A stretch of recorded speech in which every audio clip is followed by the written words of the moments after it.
A black delivery man rescues a woman from a fire.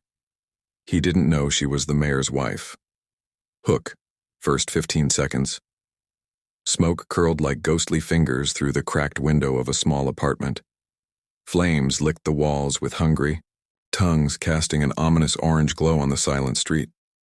A desperate scream shattered the night, but no one dared move, except one man rushing into the inferno, unaware that saving her life would change everything. And nothing at all. Introduction and setup. It was just past midnight in the heart of a restless city, the kind of night when shadows breathed and streets whispered secrets. The air was thick with the scent of damp concrete and faint exhaust fumes, while distant sirens wove a dissonant lullaby. Under flickering street lamps, a solitary figure pedaled his bike with relentless determination. Marcus, a black delivery man in his late 20s, known to his few acquaintances as quiet but dependable. Marcus's life had never been simple. Raised in a neighborhood forgotten by progress, where broken promises outnumbered streetlights, he wore resilience like a second skin. His sneakers, patched and worn, told stories of countless miles ridden through rain and blistering sun. In his small, cluttered apartment, a cracked photograph of his late mother sat atop an old wooden dresser, a silent reminder of the love and loss that shaped him. Tonight, like every night, Marcus was racing against time, delivering packages that others deemed unimportant, but that someone somewhere awaited desperately. His job was modest, yet it was all he had to claim dignity in a world quick to overlook him. As he weaved through alleys and narrow streets, his thoughts drifted to the silence that had settled over his heart after his mother's passing, silence heavier than the humid night air. The city around him pulsed with life, but inside, Marcus felt like a solitary island amid a roaring sea. Conflict or challenge introduced. Suddenly, a flicker caught Marcus's eye, a soft glow breaking. The darkness from an old apartment block a few streets away. At first he thought it was a stray light bulb flickering, but then a tendril of smoke curled up from behind the cracked windows. His heart leapt. Without hesitation, Marcus ditched his bike and sprinted toward the source. As he neared, the unmistakable crackling of fire and distant shouts reached his ears. Neighbors stood frozen, some crying out, others too stunned to act. Through the smoky haze, Marcus spotted a terrified woman struggling to break free from the grasp of choking smoke inside. A second-floor apartment. Her face was streaked with soot, her eyes wide with panic. She was trapped. "Hold on," Marcus shouted, his voice steady but urgent. Without a second thought, Marcus found the fire escape ladder and climbed, ignoring the sting of heat against his skin. Each rung groaned under his weight, the flames licking closer like hungry beasts. Reaching the open window, he extended his arm. "Grab my hand," he urged. The woman hesitated, trembling. I can't." "You can. You have to." In a desperate moment, she grasped his hand. Marcus pulled her through the narrow opening just as the fire's roar intensified behind them. Midpoint revelation or twist. Safely on the ground, the woman collapsed into Marcus's arms, coughing violently.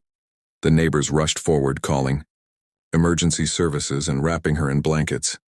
As the fire truck screamed down the street, Marcus stepped back, wiping sweat and soot from his face. The woman, struggling to catch her breath, looked up and whispered, "Thank you. Thank you. So much." Just then, a sleek black car pulled up, and a sharply dressed man stepped out, authoritative, yet visibly shaken. The crowd parted instinctively as he approached. Marcus's eyes followed the man, and a whisper traveled through the onlookers. "That's the mayor." Marcus blinked, stunned. The woman he had saved was no ordinary citizen. She was the mayor's wife, Eleanor Whitman, a woman he'd only seen in news reports, attending galas and charity events, always poised, always untouchable. The man approached his wife, wrapping her in an embrace as tears fell freely down his cheeks. Then his gaze landed on Marcus, recognition dawning. "You're the delivery man who saved her," the mayor said, his voice thick with gratitude. Marcus nodded, suddenly aware of the eyes watching him, some filled with awe, others with disbelief. Climax. Emotional breakthrough.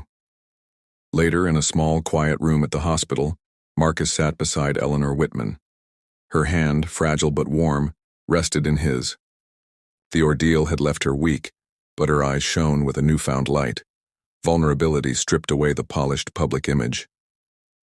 "I owe you my life," Eleanor whispered, her voice trembling.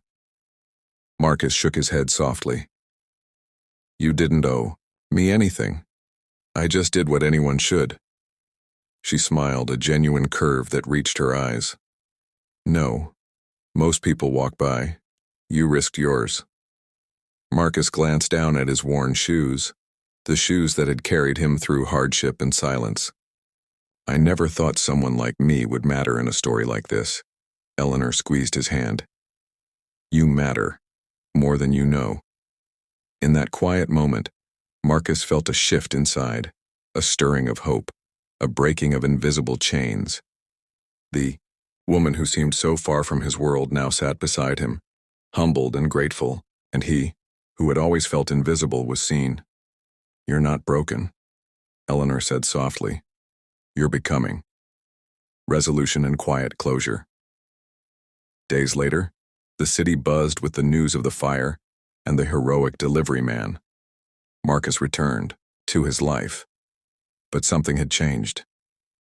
The mayor's office reached out, offering support, opportunities, a chance to rise beyond the shadows of his neighborhood. But Marcus declined, choosing instead to invest in his community, to be a quiet beacon where none had shone before. The cracked photograph of his mother was now joined by a new picture, one of Eleanor and himself, framed against the backdrop of a city waking to justice and kindness. On a calm morning, as sunlight spilled like liquid gold through his window, Marcus laced his shoes and stepped outside. The streets, once cold and indifferent, now hummed with possibility. He smiled, a small but fierce flame burning within, because sometimes it takes a single act of courage, a single hand stretched out in darkness, to change the course of many lives. Call to action. If this story touched your heart, consider subscribing for more inspiring tales of hope, healing, and unexpected kindness. Hit the like button and share this with someone who needs it today.